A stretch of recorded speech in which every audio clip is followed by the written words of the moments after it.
صل على محمد وعلى آل محمد كما صليت على إبراهيم وعلى آل إبراهيم إنك حميد مجيد اللهم بارك على محمد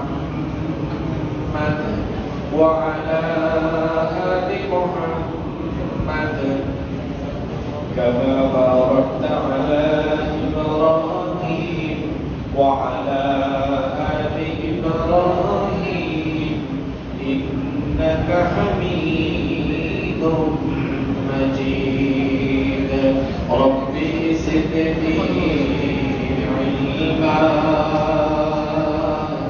رب زدني علما رب اشرح لي صدري ويسر لي أمري واحلل عقدة من لساني يفقهوا قولي اللهم إنا نسألك علما نافعا اللهم علمنا ما ينفعنا وانفعنا بما علمتنا وزدنا علما وفقها في الدين يا رب العالمين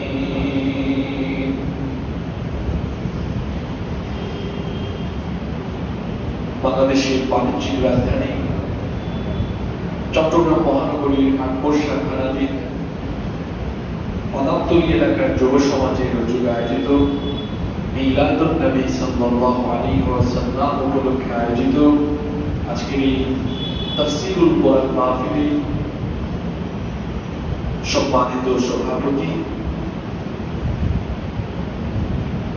আমার আগে আলোচনা পেশ করেছেন বিশিষ্ট আলেম দ্বীন মাওলানা আনোয়ারুল আজিম খতিব বাইতুল মামুর জামে মসজিদ ছাগলনাইয়া ফেনী এবং অধ্যক্ষ তাজউইদুল কোরআন আইডিয়াল মাদ্রাসা বক্তব্য রেখেছেন মাওলানা মুহাম্মদ আব্দুর রহমান হাফিজাহুল্লাহ ওয়া রাআহু আল্লাহ তাআলা আমার ভাইদেরকে হায়াতান তাইয়্যিবা সিহহাতান কুল্লিয়া দান করেন আমরা সকলে বলি আমিন আমিন আজকের এই মোতাবারক মাহফিলে উপস্থিত সম্মানিত উলামা ইকরাম উপস্থিত অত্র এলাকার সম্মানিত এবং বিশিষ্ট ব্যক্তিবর্গ আমার সামনে বসা পিতৃতুল্য সম্মানিত মুরব্বিয়ানে ইকরাম যুগে যুগে আল্লাহর জমিনে আল্লাহর দ্বীন প্রতিষ্ঠায় যারা অগ্রসেনানীর ভূমিকা পালন করেছেন সম্মানিত যুবক এবং তরুণ ভাইয়েরা পর্দার আড়াল থেকে সবর্ণতা সম্মানিত মা এবং বোনেরা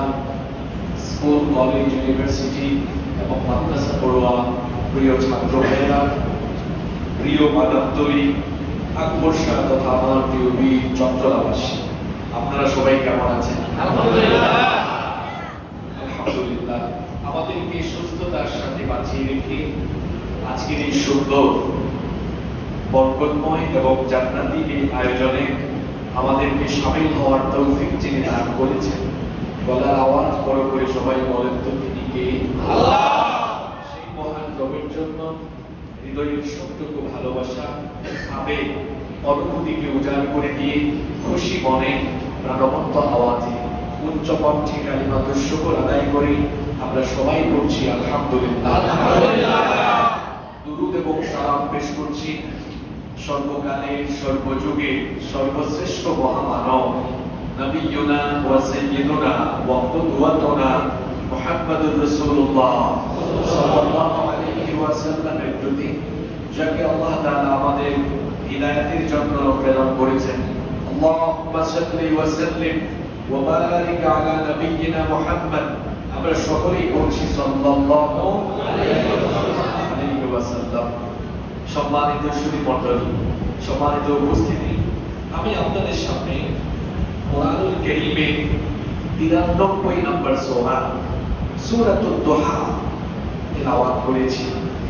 এই সূরা থেকে আজকে আমরা কিছু হিদায়াতি কথা শুনবো, আমলের নিয়তে শুরু থেকে শেষ পর্যন্ত শোনার তৌফিক যেন আল্লাহ আমাদেরকে দান করেন, আমরা বলি আমিন।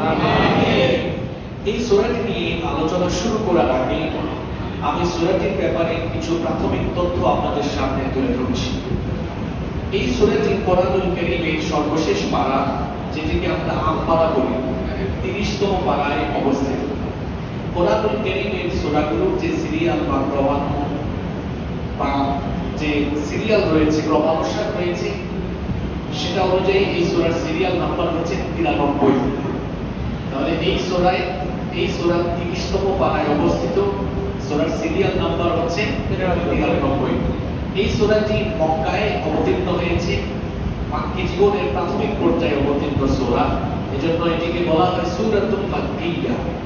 এই সূরার রুকু সংখ্যা 1, আয়াত সংখ্যা হলো সর্বমোট 11। সূরার প্রাথমিক তথ্য আমরা তুলে ধরলাম।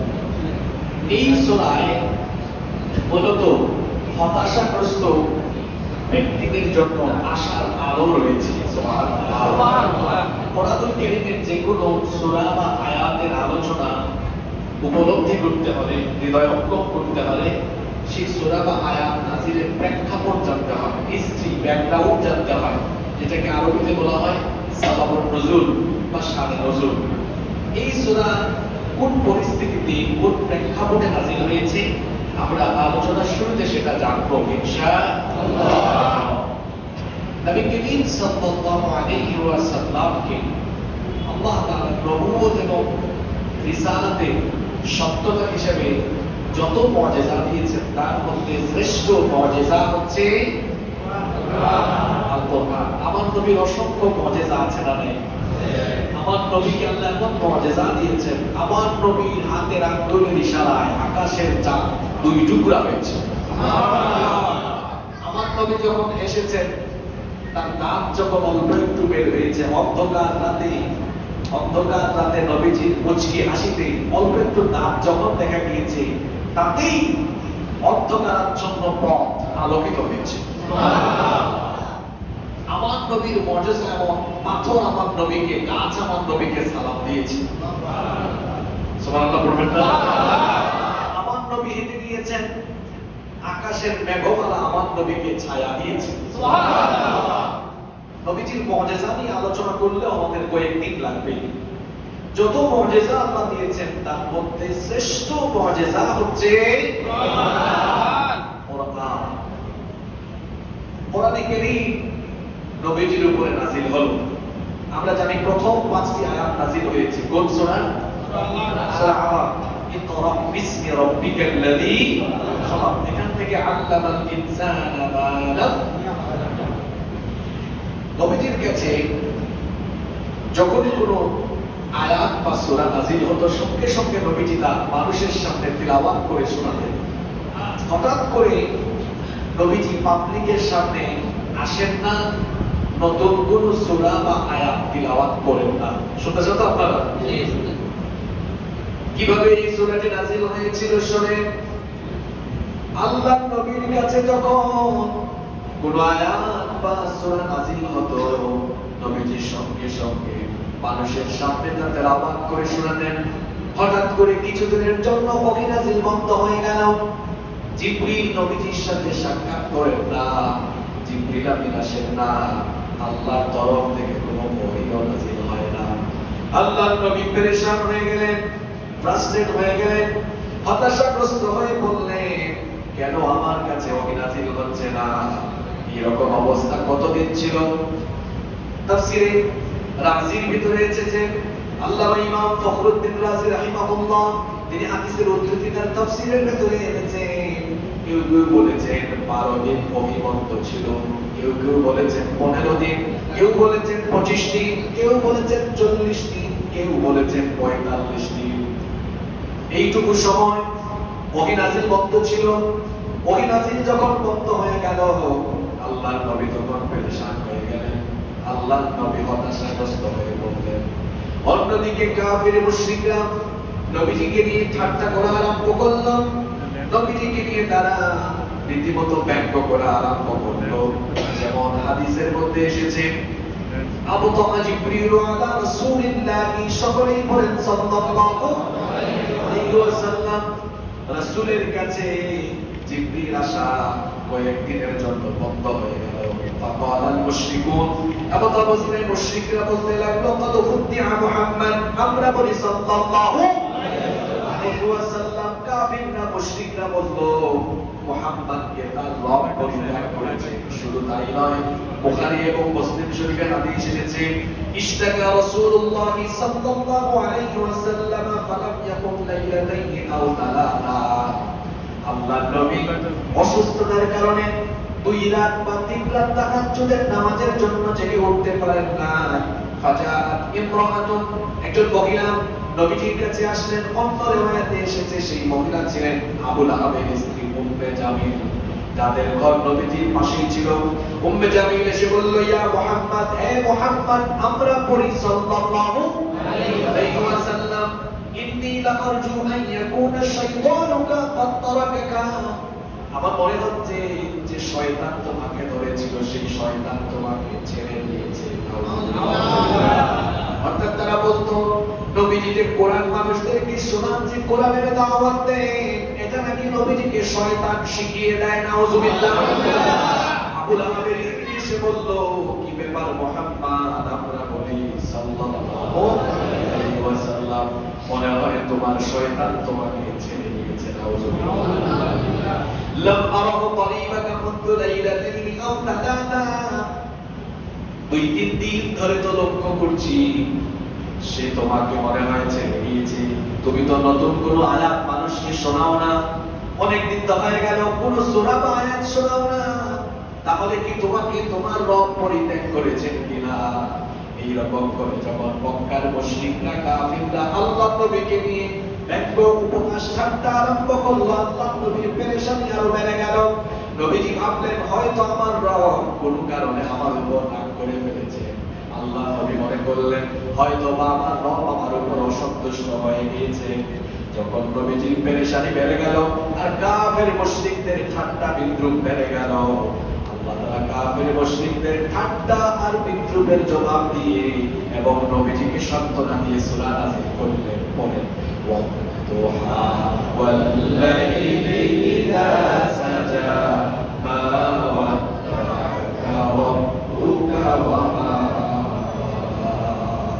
ওয়াদুহা, দুহার কসম, পূর্বান্তের কসম, শপথ দিনের যখন তা উজ্জ্বল হয়, ওয়াল লাইলি ইযা সাজা, শপথ রাতের যখন তা অন্ধকারাচ্ছন্ন হয়ে যায়। মা ওয়াদ্দাআকা রাব্বুকা ওয়া মা ক্বালা, হে নবী, আপনার রব আপনার উপরে অসন্তুষ্ট বেজারও হন নাই, আপনাকে ছেড়েও দেন না। সুবহানাল্লাহ। কাফির মুশরিকদের জবাব দিলেন কে? আল্লাহ। নবীজির পেরেশানি দূর করে এত চমৎকার আশাদায়ক আয়াত নাযিল করলেন কে? আল্লাহ। নবীজির উপরে আল্লাহ রাগ করেন নাই, বেজার হন নাই এবং নবীজিকে আল্লাহ পরিত্যাগ করেন নাই। এই কথা বলার জন্য আল্লাহ কয়টা জিনিসের কসম করেছেন? দুইটা। কয়টা জিনিসের? একটা হচ্ছে দোহা, সকালবেলা সূর্য ওঠার পরে, পূর্বান্তে সূর্য ওঠে না পূর্ব দিগন্তে, ওই সূর্য ওঠার পরের যে সময়টা ওইটাকে বলা হয় দোহা। ওই দোহার কসম আল্লাহ করেছেন। যখন দিনের আলো ফুটে ওঠে, নবীজিকে আল্লাহ ছেড়ে দেন নাই, নবীজির উপর আল্লাহ বেজার হন নাই, এটা বলার আগে আল্লাহ দোহার কসম করলেন। পরের আয়াতে আল্লাহ অন্ধকার রাতের কসম করলেন। আপনারাও মাঝে মাঝে কসম করেন কি করেন না? আমরা কখন কসম করি? কোন একটা কথা মানুষের সামনে মজবুত ভাবে বিশ্বাসযোগ্য হিসেবে তুলে ধরবার জন্য আমরা কসম করি, কিন্তু আল্লাহ তাআলা কি কোনো কথা বিশ্বাস করানোর উদ্দেশ্যে কসম করেন না।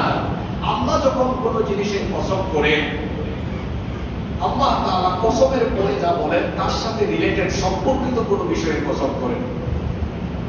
আমরা কসম করি আল্লাহর নামে, আল্লাহ ছাড়া অন্য কারো নামে কিন্তু কসম বা শপথ করা যায় না। মাঝে মাঝে আমরা শুনি অনেক মানুষ বলে আমার বাপের কসম, আমার নেতার কসম, দাদার কসম, মসজিদের কসম, কাবা শরীফের কসম, রাসূলের কসম, কোরআনের কসম, বিদ্যার কসম, দাদার কসম, নানার কসম, বউয়ের কসম, সন্তানের কসম। এ ধরনের কসম আছে না নাই?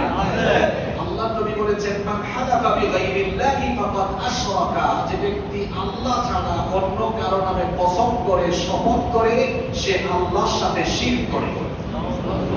তাহলে কসম শুধু একজনের নামে করা যায়, তিনি কি? আল্লাহ ছাড়া অন্য কারো নামে কসম করবেন না। আবার অতিমাত্রায় কসমকারীরা মিথ্যাবাদী হয়, এজন্য বেশি বেশি কসম করা যাবে না। আল্লাহ এখানে কেন দিন এবং রাতের কসম করলেন? এর কারণ হলো এই যে দিন এবং রাত, আচ্ছা আল্লাহ যদি চাইতেন 24 ঘন্টা দিন রেখে দিতে পারতেন কিনা? আপনাদের কোনো সন্দেহ আছে? আল্লাহ যদি চাইতেন 24 ঘন্টা অন্ধকার বানিয়ে রাত বানিয়ে রাখতেন, আল্লাহ মনে হয় পারতেন না? এই ক্ষমতা আল্লাহ নাই তো? আছে? তাহলে দিন আর রাত আল্লাহ কেন দিয়েছেন? এর একটা হিকমত আছে না নাই? পৃথিবীতে দিন কেন হয়, রাত কেন হয়? এটা হচ্ছে আত্মিক গতির ফলাফল। পৃথিবীটা নিজ অক্ষে একবার ঘুরে আসতে সময় লাগে 23 ঘন্টা 56 মিনিট 4 সেকেন্ড। পৃথিবী যখন সূর্যকে কেন্দ্র করে ঘুরে, এই ঘূর্ণায়নের সময় পৃথিবীর যে অংশ সূর্যের দিকে পড়ে তখন ওই অংশটাতে দিন থাকে, আলোকিত হয়, আর এর অপোজিট অংশে তখন কি থাকে? যেমন বাংলাদেশে এখন রাত, আমেরিকা এখন দিন। এটা হচ্ছে আত্মিক গতির ফলাফল। আত্মিক গতির ফলে এটা হচ্ছে। এই আত্মিক গতি যদি না থাকতো তাহলে পৃথিবী বসবাসের উপযোগী থাকতো না। যদি 24 ঘন্টা একাধারে দিন থাকতো তাহলে সূর্যের প্রচন্ড তাপে পৃথিবী উত্তপ্ত হয়ে যেত। এত উত্তপ্ত হতো যে সমুদ্র পৃষ্ঠের উচ্চতা বেড়ে গিয়ে শহর, নগর, বন্দর সব একেবারে ডুবে যেত। আবার যদি শুধু রাত 24 ঘন্টা থাকতো তাহলে টেম্পারেচার কমতে কমতে গোটা পৃথিবী হিমশীতল বরফে পরিণত হয়ে যেত। আর যদি শুধু দিন থাকতো তাহলে আমরা সারাদিন কাজ করার পর আমরা রাতের বেলা বিশ্রাম নেই। অন্ধকারের সাথে ঘুমের একটা ভালো সম্পর্ক আছে না নাই? আমরা এই অন্ধকারে একটু বিশ্রাম নেই, অন্ধকারে বিশ্রাম নেওয়ার ফলে সারাদিনের ক্লান্তি দূর হয়ে যায়। আল্লাহ এখানে প্রথমে দিনের কসম পরে রাতের কসম কেন করেছেন? সারাদিন কর্মক্লান্ত হওয়ার পরে রাতের বেলা যখন বিশ্রাম নিলে আবার সকালবেলা মানুষ প্রাণচঞ্চল হয়ে যায়, কাজের জন্য আবার নিজেকে ফিট রেখে ফেলে। আল্লাহ নবীজিকে দিন রাতের কসম করে বলেছেন, আপনার রব আপনার উপর বেজার হন নাই, আপনাকে ছেড়েও দেন নাই। কথা বোঝাতে চেয়েছেন, ও নবী, দিনের পরে যেমন রাত বিশ্রামের জন্য দেওয়া হয়েছে, ঠিক তেমনি ওহী নাজিলের পরে কিছু সময় বিরতি দেওয়া হয়েছে। কারণ ওহী নাজিলের ভার এটা ধারাবাহিক ভাবে সহ্য করা আপনার জন্য কষ্ট হয়ে যাবে। প্রাথমিক অবস্থায় নিজেকে যেন ওহী নাজিলের সময় যে কষ্ট হয়, এটার জন্য আপনি যেন ফিট করতে পারেন, এজন্য আমি আল্লাহ সামান্য বিশ্রাম দিয়ে আপনার স্নায়ুকে আরো শক্তিশালী করেছি। সুবহানাল্লাহ। জন্য আল্লাহ দিন এবং রাতের কসম করেছেন। সুবহানাল্লাহ। ওহী নাজিলের ভাব আছে না নাই? আল্লাহ নবীর কাছে কয়েকটা পদ্ধতিতে ওহী নাজিল হতো, আর ওহী নাজিলের সময় আল্লাহ নবীর বড় কষ্ট হতো। ওহীর বোঝা এটা বড় ভারী বোঝা। এজন্য আল্লাহ তাআলা কোরআনুল কারীমের 73 নম্বর সূরাতুল মুসাফফিলের 5 নম্বর আয়াতে বলেছেন, ইন্না সানুলকি আলাইকা কওলান সাকিলা। নিশ্চয়ই আমি আপনার উপরে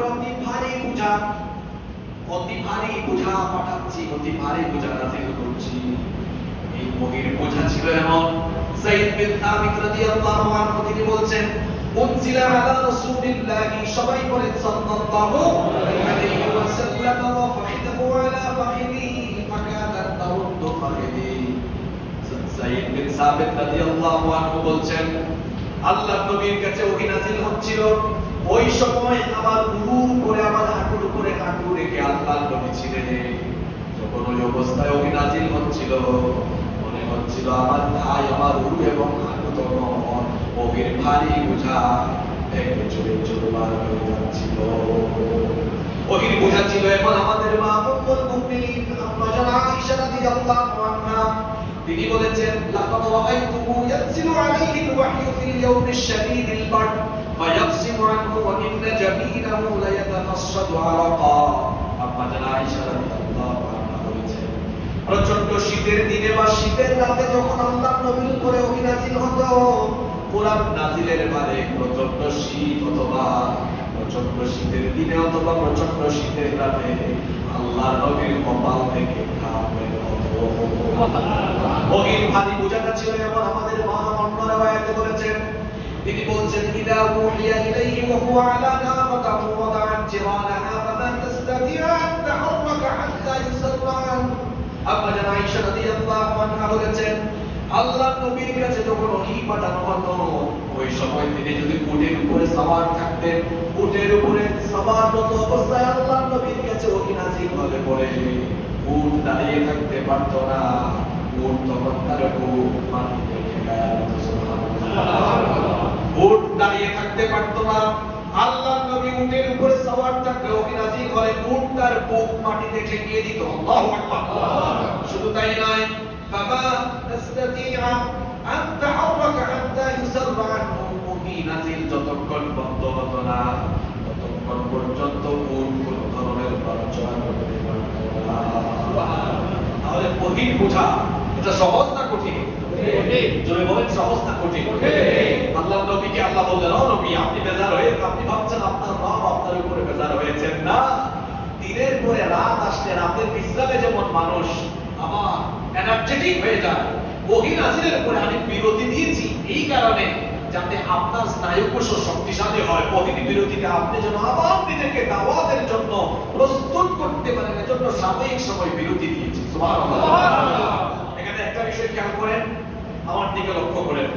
নবীজির কাছে 12 দিন 15 দিন 25 40 বা 45 দিন ওহী আসে নাই, এই কারণে নবীজির পেরেশানি কম না বেশি? জোরে বলেন, কম না বেশি? এই কুরআন নাযিল হচ্ছে না, নবীজির পেরেশানি বেড়ে গিয়েছে। আর আমার আপনার কারো কারো অবস্থা এমন 1 দিন 2 দিন 2 মাস 3 মাস 4 মাস কুরআনের সাথে সম্পর্ক নাই, কোরআন বাসার উপরে রেখে দিয়েছি, ময়লা ধুলাবালু পড়ে গিয়েছে। রমজান মাসে আমরা এটা নামাই, অনেকে কোরআন আমরা শিখিও নাই, শুদ্ধ করে পড়তেও পারি না, কোরআনের সাথে সম্পর্কও নাই। আফসোসের ব্যাপার হলো আমি নবীজির আশিক, নবীজির উম্মত হয়ে আমার কোনো পেরেশানিও নাই, আমার কোনো খারাপ লাগাও নাই। এটা কি নবীর উম্মতের অবস্থা হতে পারে? না। আমার নবীর কাছে জিবরিল আসতেছেন না, ওহী নাযিল হচ্ছে না, নবীজির পেরেশানি কম না বেশি? বেশি। আপনার যে কোরআনের সাথে সম্পর্ক নাই, আপনার পেরেশানি কোরআনের জন্য হওয়া দরকার, কম না বেশি? বেশি। ওহী আসতেছে না, আল্লাহর নবীর পেরেশানি, এই কোরআনের দাওয়াত, কোরআনের রাজ কায়েমের জন্য কত পেরেশানি। নবীজি তার সাহাবীরা কত রক্ত দিয়েছেন শুধু কোরআনের শাসন কায়েম করবার জন্য। আর আমার দেশে কোরআনের শাসন নাই, আমার দেশে কোরআনের শাসনকে নিশ্চিত করার জন্য, কোরআনের বিজয়ের জন্য আমার আপনার কোনো আফসোস নাই, চেষ্টা নাই। বৈশিষ্ট্য হতে পারে না। শুধু রবিউল আউয়াল আসতে নিজেকে আশিক রাসূল দাবি করলাম, আর নবীজির সুন্নতকে প্রতিষ্ঠার জন্য আমার কোনো কর্মসূচি না, এটা আশিক রাসূলের কোনো স্বভাব নয়, এটা হচ্ছে ভণ্ড লোকের স্বভাব। সত্যিকারের আশিক রাসূল হবে এই কোরআন বিজয়ের জন্য। কোরআন কি? এটা হচ্ছে প্রিন্টেড কোরআন, আর আমার নবী হলেন প্র্যাকটিক্যাল কোরআন। কোরআন আমার নবীর চরিত্র, কোরআন আমার নবীর যত সত্যিকারের আশিক রাসূল যে হবে নবীর চরিত্র, এই কোরআনকে সে জমিনে প্রতিষ্ঠা করার জন্য প্রাণান্তকর প্রচেষ্টা করবে। আল্লাহ আমাদেরকে এই আন্দোলনে শামিল করে দাও। বলছিলাম নবীজির কাছে কয়েকদিন ওহী আসে না, নবীজির পেরেশানি সান্ত্বনা দিয়ে এই সূরা দোহা নাযিল করলেন কে? আল্লাহ তাআলা নবীজিকে সান্ত্বনা দিলেন, ও নবী, কাফিররা মুশরিকরা আপনাকে নিয়ে ঠাট্টা করে, আপনাকে নিয়ে উপহাস করে, আর আপনিও পেরেশান হয়ে গিয়েছেন। নবী গো, পেরেশান হইেন না, হতাশ হইেন না। ওয়াল্লাইলি ইযা সাজা মা ওয়াদ্দাআকা রাব্বুকা ওয়া মা ক্বালা। পূর্বান্তের কসম, অন্ধকার রাতের কসম, আপনার রব আপনাকে ছেড়ে দেন নাই, বেজার হন নাই আপনার উপরে, এমনকি আপনার উপরে অসন্তুষ্টও হন নাই। সুবহানাল্লাহ। শুধু সান্ত্বনা দিয়ে আল্লাহ শেষ করেন নাই, এরপরে রাতে আল্লাহ তার নবীকে বলছেন, ও নবী, হতাশ হইেন না, আজ আপনি এবং আপনার চারপাশে মানুষ বড় কম, ঈমান এনেছে এইরকম লোকের সংখ্যা বড় কম। চতুর্দিক থেকে আপনার বিরোধিতা, চতুর্দিকে আপনাকে নিয়ে গালিগালাজ হয়, আপনাকে ঠাট্টা করে, আপনাকে উপহাস করে, তার সাহাবীদেরকে নিয়ে কাফিররা মজা করে উপহাস করে চতুর্দিক থেকে ঠাট্টা বিদ্রুপ বিরোধিতার নির্যাতন। ও আমার নবী হতাশ হবেন না, এই সময়ের চাইতে পরবর্তী সময় ভালো না খারাপ? জোরে বলেন, নবী হতাশ হইয়েন না। এখনকার দিন কাফিরদের, কিন্তু সামনের দিন ইসলামের। কি সুন্দর করে বললেন, ওয়ালাল আখিরাতু খায়রুল লাকা মিনাল উলা। আমার দিকে তাকা, এই আয়াত আপনাদের জন্য। এখনকার দিন চলছে ইসলাম বিরোধীদের, কিন্তু বিশ্বাস করেন আর না করেন, আগামী দিন হবে ইসলামপন্থীদের, কুরআনওয়ালাদের, ইনশাআল্লাহ। আল্লাহর নবীর কাছে আল্লাহ সূরা তোহা এই সময় নাযিল করেছে, যে সময়ে মুসলমানদের সংখ্যা হাতে গোনা কয়েকজন, হাতে গোনা মাত্র কয়েকজন। তাও এরা সবল নয়, এরা দুর্বল। চতুর্দিকে ইসলামের বিরোধিতা, চতুর্দিকে আল্লাহর নবী এবং মুসলমানদেরকে নিয়ে ঠাট্টা এবং উপহাস, চতুর্দিকে নির্যাতন। এমন সময় আল্লাহ আয়াত নাযিল করলেন। আল্লাহ বললেন, ওয়ালাল আখিরাতু খায়রুল লাকা মিনাল উলা। পরবর্তী সময় আপনার জন্য পূর্ববর্তী সময়ের চেয়ে উত্তম হবে। অর্থাৎ এখনকার সময়ের চাইতে আগামীর দিন আপনার জন্য উত্তম হবে। আল্লাহ তাআলা নবীজিকে যে ভবিষ্যৎবাণী দিয়েছিলেন, আল্লাহ নবীর ওফাতের আগে, এই ওয়াদা কি আল্লাহ পূরণ করেন নাই? আসতে বললেন, এটা নাযিল হয়েছে মদিনায় না মক্কায়? জোরে বলেন, জোরে বলেন। আল্লাহ নবীকে আল্লাহ বললেন, নবীজি সামনের দিন আসতেছে, ভালো দিন।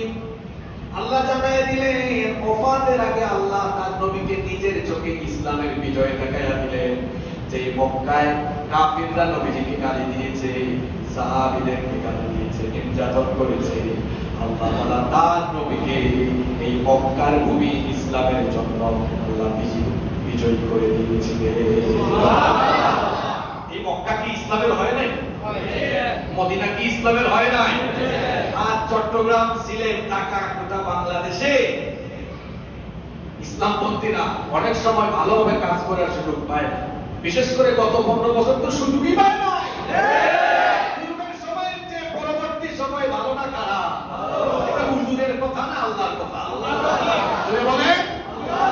আল্লাহ নবীজিকে মক্কি জিন্দেগিতে সূরা নাযিল করলেন। নবী সামনের দিন ভালো আসতেছে, এমন দিন আসলো বদরে বিজয়, বদরে বিজয়, ধারাবাহিক বিজয়, মক্কা বিজয়, মদিনা, মক্কা, গোটা আরব ভূখণ্ড, এমনকি রোম আর পারস্য পর্যন্ত ইসলাম চলে গেল। সুবহানাল্লাহ।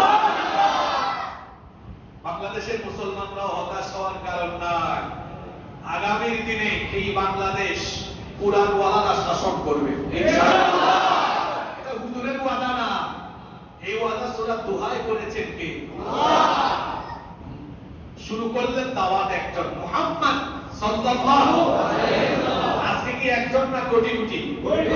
প্রথমে দাওয়াত মক্কায়, ছড়িয়ে গেল মদিনায়, তারপরে রোম, তারপরে পারস্য, এরপরে এশিয়া, ইউরোপ, আফ্রিকা, ভারতীয় উপমহাদেশ।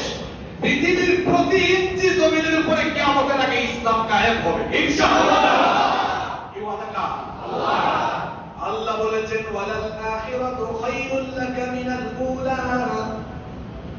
প্রাথমিক এই যুগের চাইতে, প্রাথমিক সময়ের চাইতে পরবর্তী সময় উত্তম। আবার কোন কোন মুফাসসির এই আয়াতের ব্যাখ্যা করেছেন এভাবে, ইহকালের চাইতে আপনার জন্য পরকাল অতি উত্তম। এরপরে আল্লাহ তাআলা পরের আয়াতে তার নবীকে বললেন, পরের আমার সঙ্গে যারা পারে, ওয়ালা সাউফা ইউতিকা রাব্বুকা ফাতারদা। অচিরেই, খুব শীঘ্রই, খুব শীঘ্রই, তাড়াতাড়ি আপনার রব আপনাকে এত দিবেন, আপনি সন্তুষ্ট হয়ে যাবেন। সুবহানাল্লাহ। আচ্ছা, কোন সময়ের কথাটা বলতেছেন? যে সময়ে কাফিররা নবীজিকে গালি দেয়, বকা দেয়। নবীজির তরিকায় কাজ করতে গেলে এখনো মাঝে মাঝে গালি খাওয়া লাগে না? আমরা ভালো কথা বলি, আমরা নাকি দেশান্তরী, আমরা নাকি স্বাধীনতা বিরোধী। আমি তো গত 7-8 বছর এই এলাকায় আসতেও পারি না। যেখানে দাওয়াত দেয় থানায়, আমার নামে অভিযোগ যায় আমি নাকি স্বাধীনতা বিরোধী।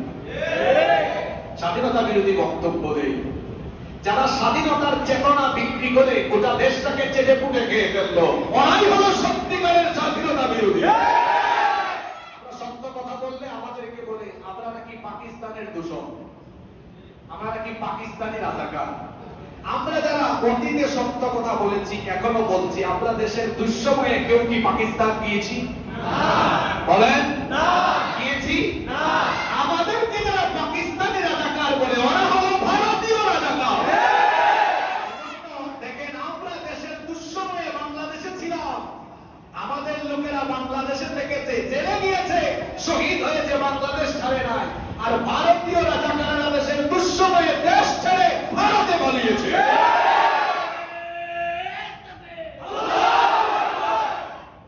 সম্মানিত মুসল্লিবৃন্দ, সম্মানিত ভাই, আল্লাহ তার নবীকে বলছেন ওয়ালা সাউফা ইউতিকা রাব্বুকা, আপনার রব খুব শীঘ্রই আপনাকে এত নেয়ামত দিবেন আপনি খুশির উপর খুশি হয়ে যাবেন। এই কথা আল্লাহ যেন আপনাদেরকেই বলছেন। আসলে আমাদের হারানোর কিছু নাই। আল্লাহ বলছেন ওয়ালা সাউফা ইউতিকা রাব্বুকা ফাতারদা, ঈমানের পথে যারা আছো অচিরেই আল্লাহ তোমাদেরকে এত নিয়ামত দিবেন যা তোমরা ভাবতেও পারো না। সুবহানাল্লাহ বলবেন না? আল্লাহ তোমাকে তার নবীজিকে দিবেন, আল্লাহ যে তার নবীজিকে ছেড়ে দেন নাই, এবার আল্লাহ তার নবীকে অতীত মনে করায় দিচ্ছেন। আপনারা শুনতেছেন তো? আমি কিন্তু বড় জোর আর 20-25 মিনিট কথা বলবো, কারণ 1 ঘন্টার বেশি বক্তব্য রাখলে মানুষের মনোযোগ থাকে। আপনারা সামনের 20-25 মিনিট আমাকে সময় দিতে পারবেন তো? আরো দামি কথা আসতেছে সামনে ইনশাআল্লাহ। আল্লাহ তার নবীকে বললেন, ও নবী আমি আপনাকে পরিত্যাগ করিনি, আমি আপনার উপর বেজার হইনি, বরং আপনাকে আমি নিয়ামত দিব, চিরে এত নিয়ামত দিব যা আপনি কল্পনাও করতে পারবেন না। আল্লাহ কি দেন নাই? মক্কা মদিনা ইসলামের করে দিলেন, রোম পারস্য পর্যন্ত ইসলাম ছড়িয়ে গেল। শুধু তাই নয়, এখানে কোন মুফাসসির বলেছেন শুধু দুনিয়া নয়, আখিরাতেও আল্লাহ তার নবীজিকে সম্মান দিবেন কম বেশি। আমাদের নবীর সম্মান দুনিয়াতেও বেশি, আখিরাতেও সবার চাইতে বেশি। আমার নবীর সম্মান, আমার নবীর মর্যাদা এত বেশি, আমার নবী বলেছে আনা সাইয়্যিদু ওয়ালাদি আদম ইয়াউমাল কিয়ামাহ, কিয়ামতের ময়দানে আল্লাহ তাআলা আমাকে গোটা মানব জাতি নেতা বানিয়ে দিবে। শুধু তাই নয়, ইসরাফিলের শিঙ্গারে ফুৎকারে যখন পৃথিবী লন্ডভন্ড হয়ে কিয়ামত হয়ে যাবে, কবরগুলো যখন খুলে যাবে, ওয়া আনা আউয়ালু মান ইয়ানশাক্কু আনহুল কবর, সবার আগে আমাকে কবর থেকে উঠাবেন কে? আল্লাহ। শুধু তাই নয়, ওয়া আনা আউয়ালু শাফি' ওয়া আউয়ালু মুশাফফা, আমি হচ্ছি প্রথম সুপারিশকারী কিয়ামতের দিন। আমি শাফায়াত করব না যতক্ষণ আল্লাহ তাআলা বিচারের কার্যক্রম শুরু করবেন না ততক্ষণ। আমার নবীর মর্যাদা এত বেশি, কিয়ামতের দিন সর্বপ্রথম আমার নবীকে আল্লাহ কাউসার দান করবেন। সুবহানাল্লাহ। আমার নবীর সম্মান, আমার নবীর মর্যাদা এত বেশি, কিয়ামতের দিন আমার নবী সুপারিশ করার আগ পর্যন্ত অন্য কোন নবীকে আল্লাহ সুপারিশের অনুমতি দিবেন না।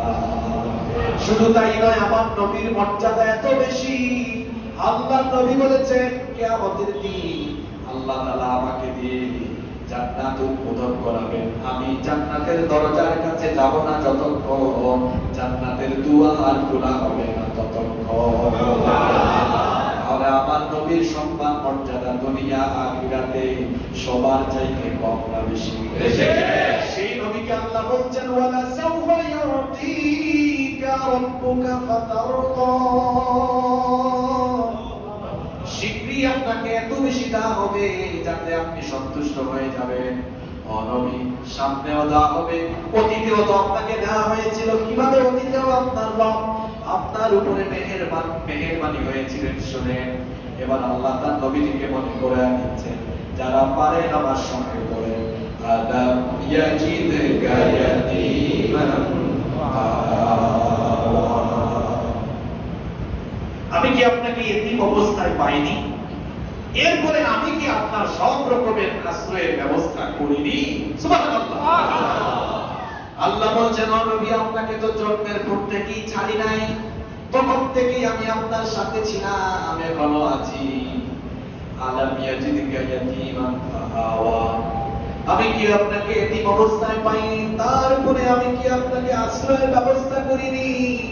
নবীজি তো এতিম ছিলেন, এমন এতিম ছিলেন, দুনিয়াতে আসার আগে তিনি তার বাবাকে হারিয়েছেন, জন্মের আগে তিনি তার পিতাকে হারালেন, পিতৃহারা এতিম হয়ে দুনিয়াতে আগমন করলেন। আল্লাহ নবী যখন দুনিয়াতে আসলেন, নবীজির দাদা আব্দুল মুত্তালিব নাম রাখলেন মুহাম্মদ সাল্লাল্লাহু আলাইহি ওয়াসাল্লাম। পৃথিবীতে এর আগে কখনো কারো নাম মুহাম্মদ রাখাই হয় নাই। সুবহানাল্লাহ। কত সুন্দর, কত চমৎকার একটি নাম। আল্লাহ নবীর জন্ম হলো এতিম অবস্থায় তিনি আসলেন। সেই যুগে আরবদের নীতি ছিল, শহরের রোগবালাই থেকে সন্তানদেরকে হেফাজত করার জন্য তারা সন্তানদেরকে মরুভূমিতে বেদুইনদের কাছে পাঠিয়ে দিতেন। শুধু তাই নয়, তৎকালীন সময়ে বেদুইনদের ভাষা ছিল সবচাইতে শুদ্ধ, এজন্য বেদুইনদের তত্ত্বাবধানে সন্তানদেরকে পাঠানো হতো। শুধু তাই নয়, মরুভূমির আবহাওয়া হলো অত্যন্ত রুক্ষ, রুক্ষ আবহাওয়ায় যেন একটি সন্তান শক্তিশালী হয়ে বেড়ে ওঠে, সেজন্য তৎকালীন আরব লোকেরা সন্তানদেরকে ছোট্টবেলায় বেদুইন অঞ্চলে পাঠাতেন, মরুভূমি অঞ্চলে পাঠাতেন। রাসূলের জন্মের পরে, আল্লাহ নবীর জন্মের পরে, নবীজির দাদা আব্দুল মুত্তালিব ধাত্রী মহিলাদের সন্তান করছেন, যাতে করে নবীজিকে মরুভূমিতে কোনো বেদুইন পরিবারে দেখা যায়। তায়েফের বনু সাআদ গোত্রের একদল নারীরা মক্কায় আসলেন দুগ্ধ শিশু তালাশের জন্য। এতিম বাচ্চা যদি কেউ নিয়ে যায় পারিশ্রমিক কম পাবে, সেজন্য ওই এতিম বাচ্চা নেওয়ার জন্য ঘরেই কেউ যায় না। সবাই যার যার মতো করে এসে যাতে টাকা পয়সা আছে তাদের বাচ্চাগুলো নিয়ে চলে গেল। সেই সময়টা ছিল দুর্ভিক্ষের সময়। অবশেষে সৌভাগ্যবতী নারী হালিমাতুস সাদিয়া আসলেন। তিনি যে গাধায় চলে এসেছিলেন, দুর্ভিক্ষের কারণে সেই গাধা ছিল অত্যন্ত জোড়াজীর্ণ, খুবই হালকা পাতলা, ধীর গতিতে চলা গাধায় চলে আসার কারণে তার বিলম্ব হয়ে গেল, দেরি হয়ে গেল। দেরি করে আসার কারণে দেখলেন নামি নামি বংশের সব পরিবারের লোকদের শিশুরা অন্য নারীরা নিয়ে গিয়েছে।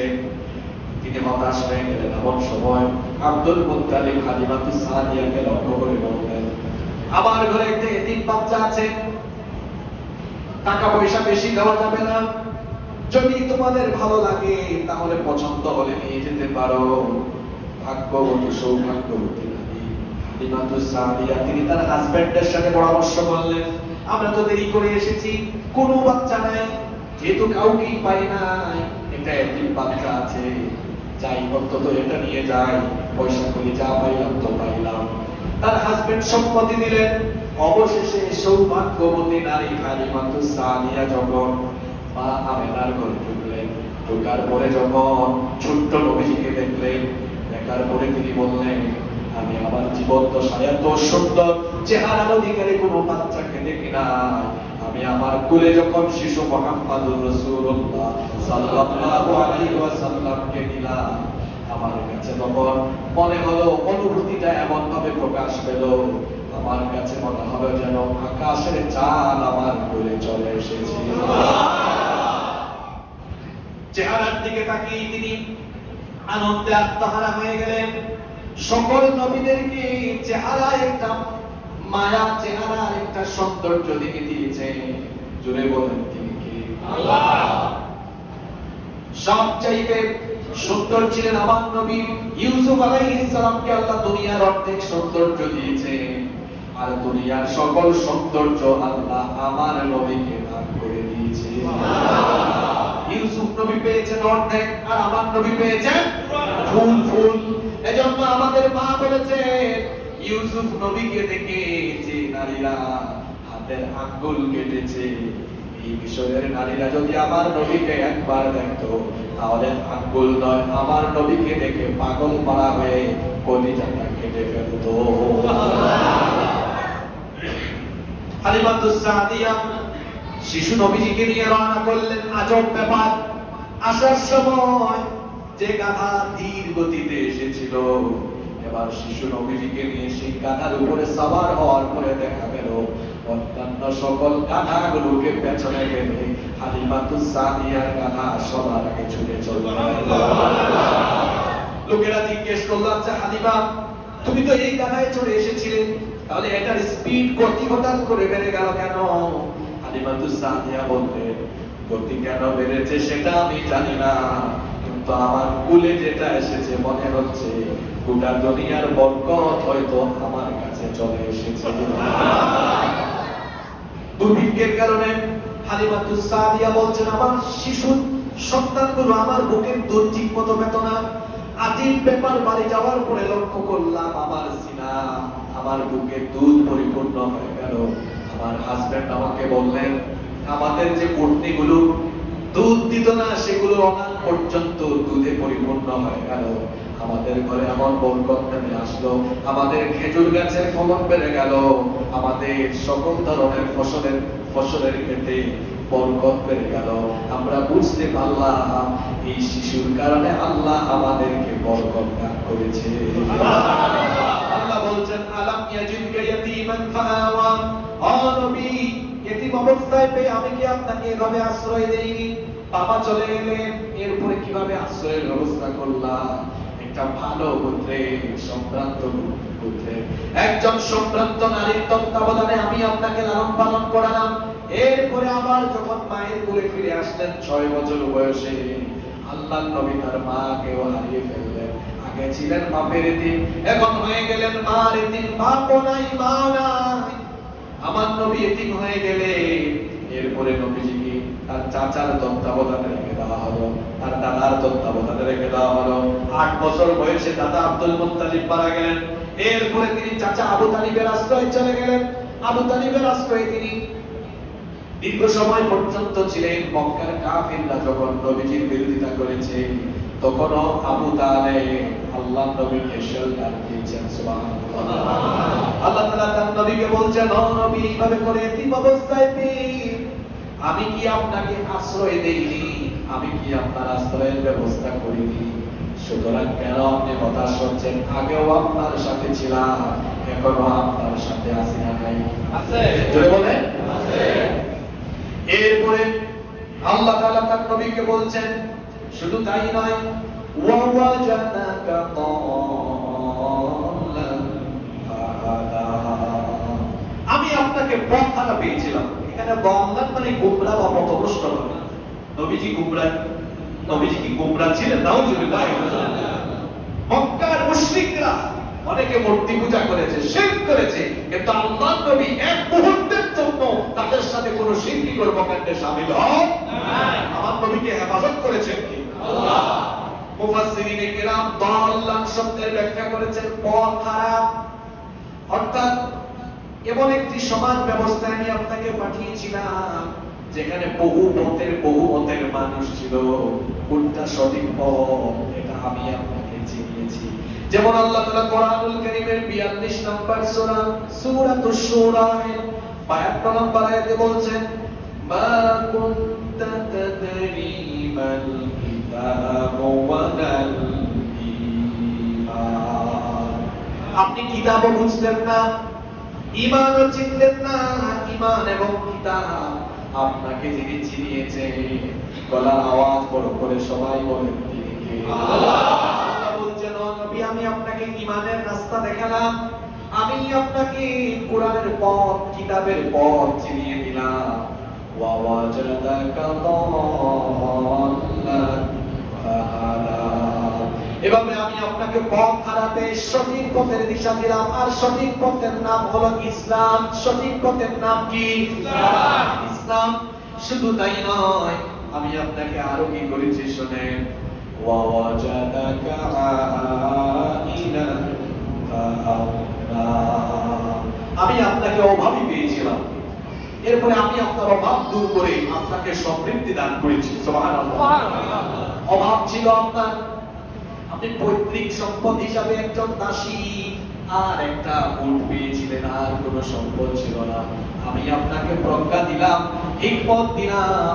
এই প্রজ্ঞা আর হিকমতের মাধ্যমে আপনার যোগ্যতা, দক্ষতা, সংবাদ চতুর্দিকে যখন ছড়িয়ে পড়ল, আপনার সুনাম সুখ্যাতি ছড়িয়ে পড়ল, সৌভাগ্যবতী নারী খাদিজা রাদিয়াল্লাহু আনহা নবীজির সততা, স্বচ্ছতা, আমানতদারিতার খবর পেয়ে আল্লাহর নবীকে তিনি তখন তার ব্যবসায়িক কর্মকাণ্ডে নিয়োগ করে দিলেন। তার ব্যবসায় বরকত নেমে আসলো। অবশেষে তিনি নবীজিকে বিবাহের প্রস্তাব দিলেন। ধর্ণাঢ্য মহিলা, মক্কার সবচাইতে ধনী নারী, তাকেই আল্লাহ তাআলা নবীজির জীবন সঙ্গিনী বানিয়ে দিলেন। এইভাবে করে আল্লাহ বলছেন, ও নবী, এভাবে করে আমি আপনার সকল ধরনের অভাব অনটন দূর করে দিয়ে সমৃদ্ধি দান করেছি। সুবহানাল্লাহ। আপনি এতিম ছিলেন, এজন্য এবার আপনার প্রতি আমার আদেশ হলো, ফাআম্মাল ইয়াতীমা ফালা তাকহার। এতিমদের প্রতি কঠোর হবেন না, কঠোর আচরণ করবেন না, কারণ আপনি নিজেই তো এতিম ছিলেন। এতিমের কষ্ট আপনি বুঝেন, দুঃখ বুঝেন। অতএব এতিমের সাথে কখনো খারাপ আচরণ করবেন না, কঠোর হবেন না, রূঢ় আচরণ করবেন না। এতিমের সাথে ভালো আচরণ করার দরকার আছে না? আছে। আল্লাহর নবী বলেছেন, আনা ওয়া কাফিলুল ইয়াতীমি ফিল জান্নাতি হাকাযা ওয়া দাম্মাস সাবাবাতি ওয়াল উসরা। এই দুটা আঙ্গুল একত্রিত করে আল্লাহর নবী বলেছেন, যে ব্যক্তি এতিমের দেখাশোনা করে, এতিম লালন পালন করে, এতিমের রক্ষণাবেক্ষণকারী, আর আমি নবী কিয়ামতের দিন এইভাবে একসাথে এক জান্নাতে থাকবো। সুবহানাল্লাহ। জন্য এতিম দেখাশোনা করবেন তো ইনশাআল্লাহ। পরকাল বিশ্বাসী লোকদের বৈশিষ্ট্য হলো এরা এতিমের সাথে রূঢ় আচরণ করে। এজন্য আল্লাহ সূরা মাউনের মধ্যে বলেছেন, আরাআইতাল্লাযী ইউকাযযিবু বিদ্দীন ফাযালিকাল্লাযী ইয়াদউল ইয়াতীম। আপনি কি তাদের প্রতি লক্ষ্য করেননি যারা পরকাল বিচার দিবসকে মিথ্যা বলে প্রতিপন্ন করে? তাদের স্বভাব হলো ফাযালিকাল্লাযী ইয়াদউল ইয়াতীম। এরা এতিমকে ধাক্কা দেয়, এতিমকে গলা ধাক্কা দেয়, গাল ধাক্কা দেয়, এতিমের সাথে খারাপ আচরণ করে, এতিমের মাল লুণ্ঠন করে, এতিমের হক মেরে খায়, এতিমের হক মেরে খায়, এতিমের হক নষ্ট করে। এমন জালিম আমার সমাজে আছে না? এতিমের মাল অন্যায়ভাবে গ্রাস করে যারা জাহান্নামের আগুন পেটের ভিতরে ঢুকায়, তারা বলেছেন কে? আল্লাহ। এতিমের সম্পদ আত্মসাৎকারী ব্যক্তি কোনোদিনও বেহেশতের গন্ধ পাবে না, জান্নাতের গন্ধ পাবে না। বরং এতিমের সাথে ভালো আচরণ করতে হবে। অনেক সমাজে দেখা যায় কোন এক সন্তান যখন এতিম হয়ে যায়, পরিবারের লোকেরাই তখন জোর জবরদস্তি করে ওই এতিমের সম্পদ হস্তক্ষেপ করে ফেলে। এমন ঘটনা বাংলাদেশে কম না বেশি? আল্লাহ নবীকে আল্লাহ বলছেন, ফাআম্মাল ইয়াতীমা ফালা তাকহার। এতিমের সাথে কখনো রূঢ় আচরণ করবেন না, তাদেরকে ধমক দিবেন না। খবরদার, এতিমের সাথে খারাপ আচরণ করার আগে ভাববেন আমার আপনার নবীও এতিম ছিলেন। এতিমকে কষ্ট দেওয়া মানে হলো সরাসরি নবীজিকে কষ্ট দেওয়া। আল্লাহ নবী বলেছে, এতিমের মাথায় হাত বোলাও, দেখবা আল্লাহ তোমার অন্তরটাকে নরম করে দিয়েছে। একজন সাহাবী এসে নবীজিকে বললেন, ওগো আল্লাহর নবী, আমার চোখে পানি আসে না, আমার অন্তর পাথরের মতো শক্ত হয়ে গেছে। পাথর তো ফেটে মাঝে মাঝে ঝর্ণা বের হয়, কিন্তু আমার অন্তর পাথরের চাইতেও শক্ত, কান্না আসে না। আল্লাহর নবী তখন বললেন, তুমি বেশি বেশি এতিমের কাছে যাও, এতিমের মাথায় হাত বুলাও, তাহলে আল্লাহ তোমার অন্তরটাকে নরম করে দিবে। এতিমের কাছে যাবেন, দেখবেন এতিমের বাবা নাই, এতিমের মাও নাই। আপনাকে আপনার বাবা মা মুখে তুলে খাওয়ায়, আপনার বাবা মা নিয়ে আপনাকে স্কুলে দেয়, কলেজে দেয়, আপনার বাবা মা আপনাকে কত আদর করে, মা রান্না করে খাওয়ায়, কিন্তু এতিমের কেউ নাই যে তাকে রান্না করে খাওয়াবে। আপনার বাবা আপনাকে গিফট করে, কিন্তু এতিমের তো বাপ নাই, তাকে গিফট করার কোনো মানুষ নাই। অতএব এতিমের সাথে ভালো আচরণ করবেন। যাদেরকে আল্লাহ সামর্থ্য দিয়েছেন, এতিমের দেখাশোনা করে, এতিমের ভরণ পোষণ করে, লালন পালন করে। কারণ আল্লাহ নবী বলেছেন, যে ব্যক্তি এতিম লালন পালন করবে সে ব্যক্তি আমার সাথে কিয়ামতে জান্নাতে থাকবে। আল্লাহ তাআলা তার নবীকে বললেন, فَأَمَّا الْيَتِيمَ فَلَا تَقْهَرْ وَأَمَّا السَّائِلَ فَلَا تَنْهَرْ। অতএব এতিমকে ধমক দিবেন না, এতিমের সাথে খারাপ আচরণ করবেন না। وَأَمَّا السَّائِلَ فَلَا تَنْهَرْ। সাহিলদেরকে, অভাবীদেরকে, অসহায়দেরকে কখনো আপনি ধিক্কার দিবেন না, ধমক দিবেন না, এদের সাথেও খারাপ আচরণ করবে। এখানে সাহিল শব্দের দুটো ব্যাখ্যা এসেছে। কোনো মুফাসসির বলেছেন, অসহায় মানুষ, অভাবী মানুষ সাহায্য চাইতে আসলে তাকে ধমক দিয়ে তাড়ায় দিও। যদি সামর্থ্য থাকে তাহলে তাকে দাও, অভাবীর অভাব মিটিয়ে দাও। অসহায় ব্যক্তি, অভাবী ব্যক্তি আসলে করে তার অভাব মিটিয়ে দাও, অভাব পূরণ করে দাও। অসুস্থ মানুষ এসেছে, যদি সামর্থ্য থাকে চিকিৎসার জন্য কিছু টাকা দেন। বাড়ি নাই, ঘর নাই, বন্যা হয়েছে, বাড়ি ঘর উড়ায় নিয়েছে, বাড়ি ঘর একেবারে ভেসে গিয়েছে, সামর্থ্য থাকলে কয়েক পাট টিন কিনে দেন। কোন একজন বাবা সন্তানকে, মেয়েকে বিয়ে দিতে পারে না, এসেছে আপনার কাছে সাহায্য চাইতে, সামর্থ্য থাকলে ফিরাইয়া দিবেন না, তাকে আপনি সহযোগিতা করবেন। আল্লাহ নবী বলেছেন, যে ব্যক্তি কোনো অসহায় মানুষের প্রয়োজন পূরণ করবে, আল্লাহ তাআলা ওই ব্যক্তির দুনিয়া আখিরাতের সকল প্রয়োজন পূরণ করে দিবে। সুবহানাল্লাহ। ওয়াক্তাস সাইলা ফালা তানহার, সাইল অভাবী অসহায় যে চায় তাকে ফিরাইয়া দিও না। মুফাসসিরগণের ব্যাখ্যায় আরো বলেছেন যে যদি কোনো ব্যক্তি এমন সাহিল হয়, জ্ঞান কম, জানে না, কোনো বিষয় জানতে আসে, বদমেজাজি হয়ে তাকে তাড়িয়ে দিও না, বরং সুন্দর ভাষায় তাকে বুঝিয়ে দাও, কোমল ভাষায়, নরম ভাষায়, মার্জিত ভাষায় বুঝিয়ে দাও। আল্লাহ নবীকে আল্লাহ এই কথার জন্য বললেন, ও নবী, এমন সমাজে দাওয়াত দিচ্ছেন, এই সমাজের মানুষ জাহিলিয়াতে নিমজ্জিত রয়েছে, জাহিলিয়াতে নিমজ্জিত থাকা এই ময়দানে দাওয়াতি ভাষা গরম থাকলে হবে না, দাওয়াতি ভাষা হতে হবে গরম। এটা আমাদের জন্য জরুরি কথা। এই যে সুসময় চলছে, এখন তো আর কোরআনের মাহফিলের জন্য অনুমতি লাগে না, লাগে না। এখন সুসময় না দুঃসময়? সুসময়। বাপরে বাপ, কিছু লোক দায়িত্ব নিয়েছে, তারাও অনুমতি দিবে আর মাহফিল হবে। ছিল কি ছিল না? আল্লাহ আর রাসূলের কথা বলা হয়, আল্লাহর কথা বলতে হলে গোলামের কাছ থেকে অনুমতি দেওয়া হয়েছে। যে সকল লোকেরা কোরআনের মাহফিল করতে গিয়ে মানুষদেরকে কষ্ট দিয়েছে, পাবলিক থানায় যাইতে যাইতে জুতার তোলা ক্ষয় হয়ে গেছে, এরকম করে যারা কষ্ট দিয়েছে, আজ তারা কোথায়, কোন গর্তে গিয়ে লুকিয়েছে কেউ জানে না। ঠিক কিনা বলেন? বেশি বাড়াবাড়ির ফলাফল ভালো হয় না, বেশি বাড়াবাড়ির ফলাফল ভালো হয় না। এই দেশ, এই জমিনটাই তো আল্লাহ, এই জমিনটা কার? আল্লাহ। আল্লাহর জমিনে আল্লাহর কোরআনের কথা বলা যারা বন্ধ করে দিতে চেয়েছিল, আজ আল্লাহ তাদের সবকিছু বন্ধ করে দিয়েছে। আওয়াজ বন্ধ। কে আছে সাহস করে, তারা যে দল করত সেই দলের নাম সাহস করে এখন বলার মতো ক্ষমতাও তারা হারিয়ে ফেলছে। এই শাস্তি কার? আল্লাহ। শাস্তিটা কার? আল্লাহ। বেশি বাড়াবাড়ি হয়ে গিয়েছে, বেশি বাড়াবাড়ি হয়ে গিয়েছে, এত বাড়াবাড়ি ভালো না। এখন তাদের দলের নাম গালি হয়ে গেছে। মানুষ গালি দেয়, তুই মানুষ না, তুই বাকিটা আপনারাই জানেন। হয়েছে কি হয় নাই? বলছিলাম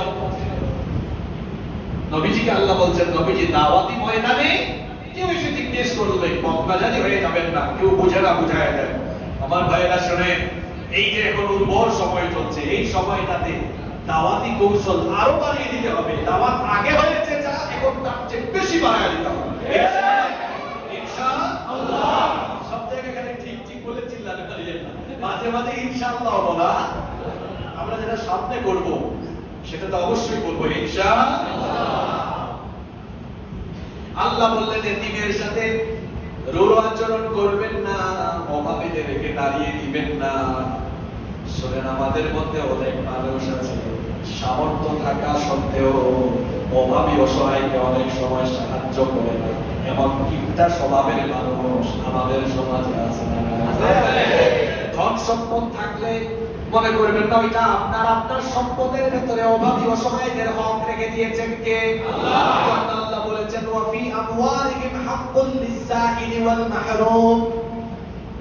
তাদের সম্পদের ভেতরে কাদের, অর্থাৎ যাদের সম্পদ আছে সেই সম্পদওয়ালাদের সম্পদে সাইলদের হক, অভাবী অসহায়দের হক রেখে দিয়েছেন কে? আল্লাহ। যখন কোন মানুষ এসে সাহায্য চাইলে তাকে সাহায্য করবেন, ফিরাইয়া দিবেন না। ফিরাইয়া যদি দেন এমন স্বভাবের মানুষ যদি হন, মনে রাখবেন সম্পদ দিয়েছেন তিনি, সম্পদ আবার কেড়ে নিয়ে ফকিরও বানাতে পারে। সকাল বেলার ধনীকে বিকেল বেলা ফকির বানায় দিতে পারেন কে? আল্লাহ। আমার একটা কিচ্ছা মনে পড়ছে, ঘটনা মনে পড়ে গেছে, বলবো? তারপর আমার নিজের বানানো কিচ্ছা। এটা বুখারীতে, মুসলিম শরীফে এই হাদিসটি বর্ণিত হয়েছে। হাদিস বর্ণনা করেছেন সাইয়্যিদুল মুহাদ্দিসিন আবু হুরায়রা রাদিয়াল্লাহু আনহু। দেখেন, আপনার কাছে সম্পদ আছে, না দিলে যে কি পরিণতি হয়, অসহায়কে, অভাবী কেউ চাইছে না দিলে কি হতে পারে, এই ঘটনা আপনাদের জন্য একটা উত্তম শিক্ষা হতে পারে ইনশাআল্লাহ। আবু হুরায়রা রাদিয়াল্লাহু আনহু এই হাদিসের বর্ণনাকারী সাহাবী, তিনি বলছেন রাসূল করিম আমরা সবাই বলি সাল্লাল্লাহু আলাইহি ওয়াসাল্লাম তিনি একবার বনি ইসরাইলের তিনজন ব্যক্তির কাহিনী উল্লেখ করলেন। জোরে বলেন কয়জন? আবার বলেন কয়জন? বনি ইসরাইলের তিনজন ব্যক্তির কাহিনী নবীজি বললেন। প্রথম জন হলো কুষ্ঠরোগী। কুষ্ঠরোগ বুঝেন তো আপনারা? এটাকে অনেকে ধবল রোগ বলেন। প্রথম জন হলো কুষ্ঠরোগী, দ্বিতীয় জন হলো টাকলা, মাথা টাক, তৃতীয় জন অন্ধ, চোখে দেখে না। এই হলো কয়জন? এই তিন ব্যক্তির কাহিনী নবীজি বলছেন। আল্লাহ তাআলা এই তিন ব্যক্তিকে পরীক্ষা করতে চাইলেন, আল্লাহ তাআলা ফেরেশতা পাঠালেন। ফেরেশতা এসে প্রথমেই ওই ধবল রোগী, কুষ্ঠ রোগীকে বললেন, হে আল্লাহর বান্দা, তোমার কাছে সবচাইতে পছন্দের জিনিস কি? ওই ব্যক্তি বলল, আমার কাছে সবচেয়ে পছন্দের বিষয় হলো আল্লাহ যদি আমার এই কুষ্ঠরোগ ভালো করে দিতে, তাহলে এটা আমার কাছে অত্যন্ত কল্যাণকর হতো। কারণ এই কুষ্ঠরোগের কারণে, ধবল রোগের কারণে অনেক মানুষ আমাকে পছন্দ করে না। সুতরাং আল্লাহ যদি আমার এই ধবল রোগ, কুষ্ঠরোগ থেকে আমাকে মুক্তি দিতে, এটা আমার জন্য বড় কল্যাণকর হতো। ফেরেশতা তখন ওই ব্যক্তির গায়ে হাত বুলালে আল্লাহ তার কুদরতি ব্যবস্থাপনা ওই লোকটার গায়ের চামড়া, ওই লোকটার ত্বককে তিনি সুস্থ, স্বাভাবিক এবং সুন্দর বানিয়ে দিলেন। সুবহানাল্লাহ। সত্য সত্য ঘটনা। ফেরেশতা বললেন, আল্লাহর বান্দা, তুমি আল্লাহর কাছে কি চাও, কি লাগবে তোমার বলো। সে বলল, আমার যদি এমন কিছু থাকতো যেটা দিয়ে আমি সম্পদশালী হতে পারতাম, প্রাচুর্যশালী হতে পারতাম। আমার তো উট ভালো লাগে, উট হলে আমি হয়তো এখান থেকে বরকত পেতাম। এবার তাকে 10 মাসের গর্ভবতী একটা উটনি দেওয়া হলো। ফেরেশতা বললেন, আল্লাহ এই উটনি থেকে তোমার সম্পদে বরকত দান করেন। এটা বলে ফেরেশতা চলে গেলেন দ্বিতীয় ব্যক্তির কাছে। তৃতীয় ব্যক্তির মাথা, মনে আছে আপনাদের? মাথার টাক, মাথায় কোনো কি নাই? ফেরেশতা গিয়ে বললেন, তুমি কোন জিনিস বেশি পছন্দ করো? আচ্ছা, যার চুল নাই মাথায়, তার সবচেয়ে পছন্দ কি হতে পারে?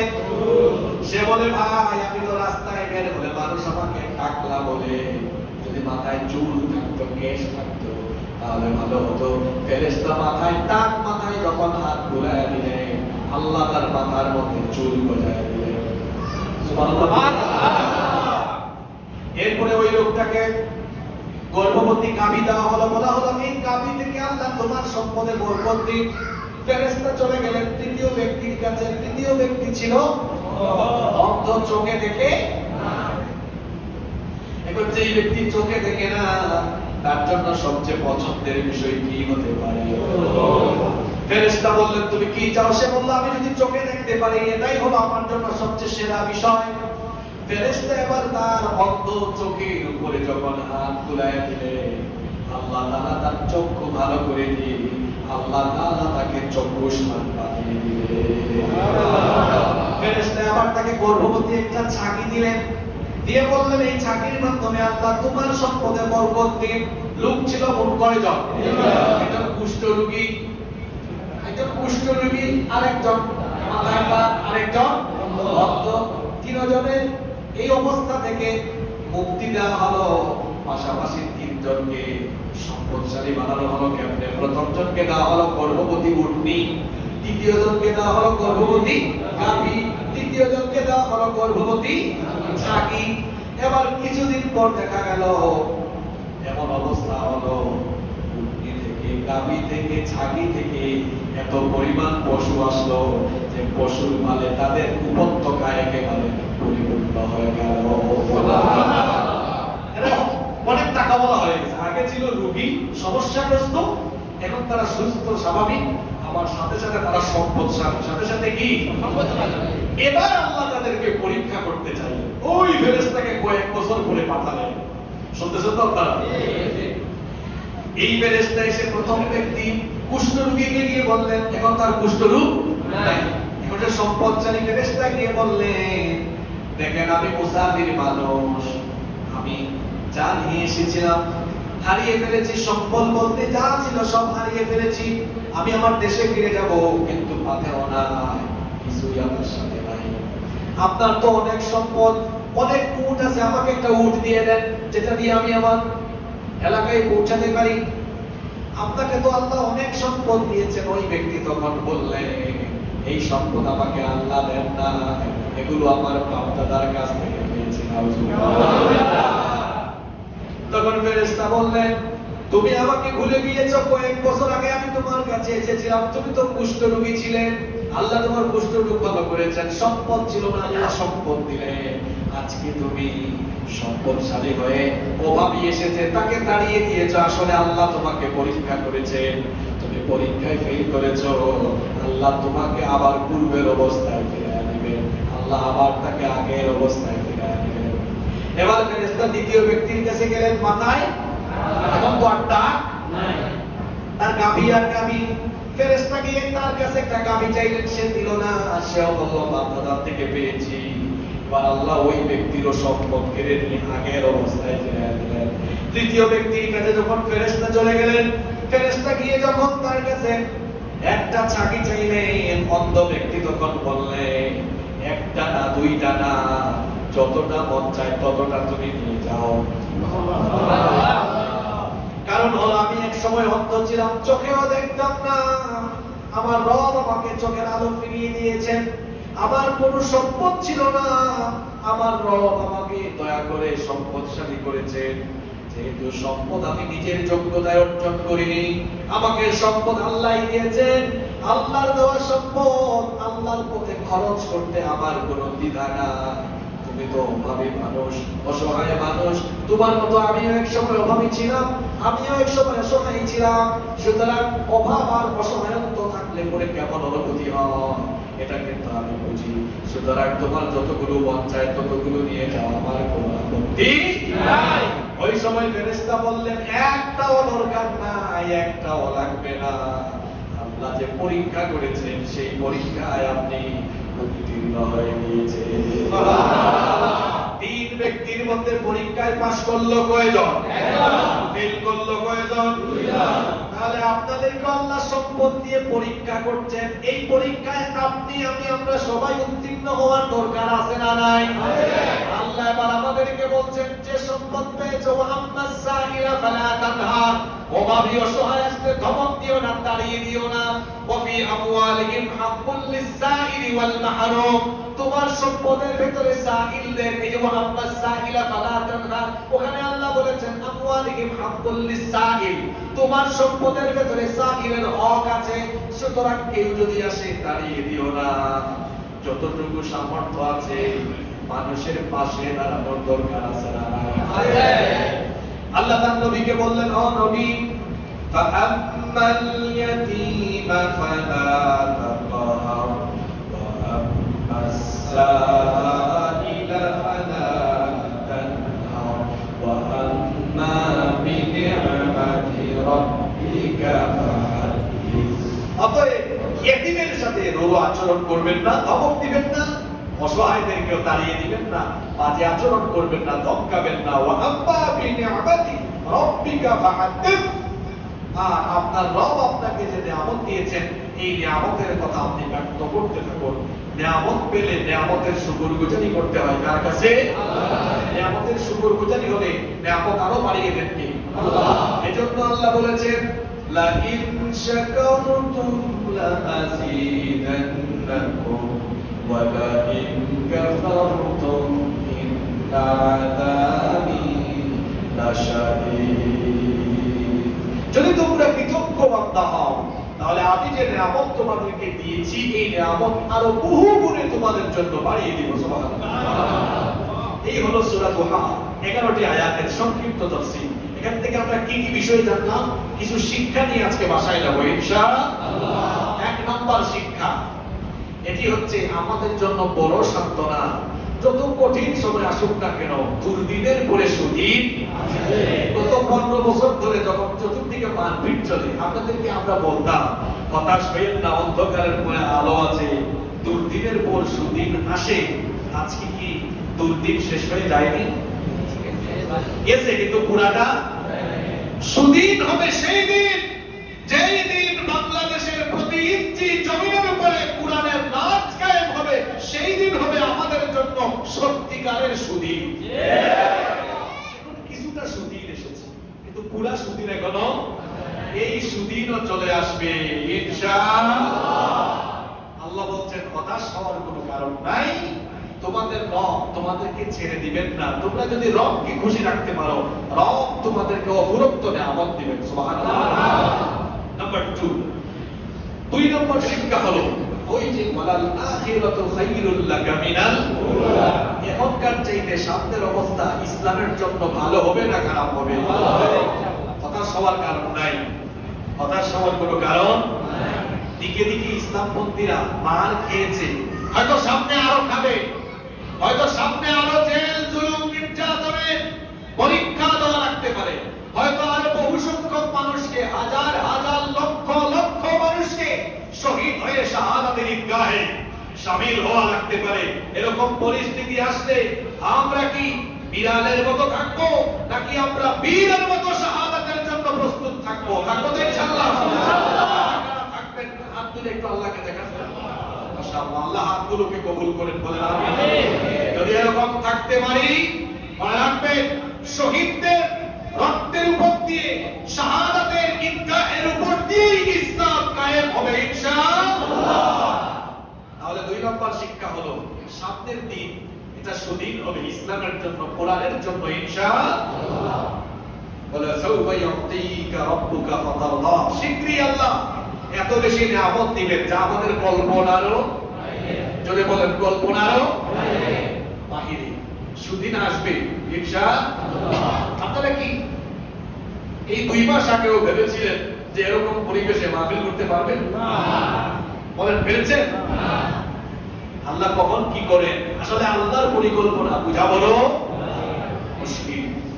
নিজেদেরকে মজবুত করে ধরে রাখার জন্য বিরোধী পক্ষের উপরে নির্যাতনের স্ট্রিম রুলার চালানো, এটা ফেরাউনি স্বভাব।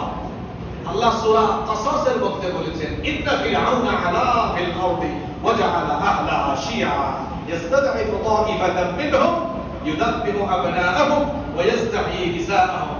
ফেরাউন জমিনে অহংকারী হয়ে গিয়েছিল, ক্ষমতার অহংকারে ওয়াজআলা আহলাহা শিয়া, সে তার এলাকার লোকদেরকে, জনপদের লোকদেরকে দলে দলে ভাগ করে রেখেছে, আর সেখানে বিরোধী পক্ষের সবাইকে দুর্বল করে রেখেছিল যাতে তার ক্ষমতা ধরে রাখা।